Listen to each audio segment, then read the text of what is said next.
In Plato's Apology, Socrates is facing the possibility of death. The death penalty is a very possible outcome of his trial, and as a matter of fact, before the text is over, he has been sentenced to death.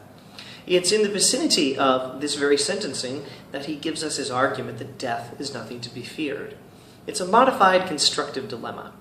Now, here's what a constructive dilemma form of an argument looks like, using P, Q, R, S as generic symbols for any proposition, any statement that might appear in an argument. The constructive dilemma form goes like this. Either P or Q. If P, then R.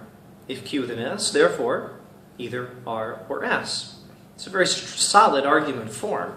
It's what we call valid in logic class. That means if the premises are true, we'll guarantee the truth of the conclusion. One way of modifying the constructive dilemma is to use a negation of P as Q to give the form either P or not P. If P, then R. If not P, then S. Therefore, either R or S. As my first logic teacher, Dr. Sadler, once explained to us, if you use as one of your premises the proposition either P or not P, a proposition of that form, either P or not P, the claim that either something is true or it's not, you have a more powerful argument because that premise is guaranteed to be true. For every proposition of the form P or not P, it's true. Either something is true or it's not. Therefore, every claim that something either is or is not true is a true claim. So, if you modify the constructive dilemma in this form, it's extra solid, it's extra powerful, because the premises guarantee the conclusion, and that one premise cannot be questioned. Now, another way of modifying the form is this. And this is the form Socrates uses. Either P or not P. If P, then R. If not P, then S. If either R or S, then T. Therefore, T. Now, here are the propositions that are symbolized in this form of the argument. P is, there is life after death.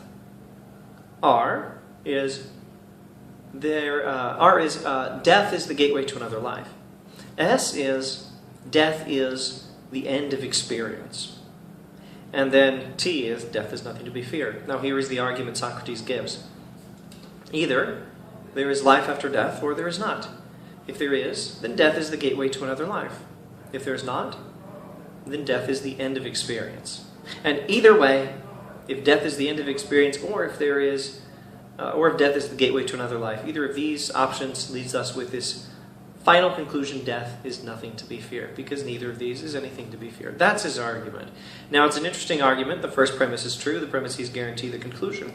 You might find room to question one of the premises. I think in particular, some of our religious traditions will give us reason to question the possibility that death is simply the gateway to another life if there is life after death, or the possibility that life after death is something that need not be feared. Socrates is more optimistic, and we'll probably revisit this in another video very soon. Look out for the one on Epicurus and his argument about death.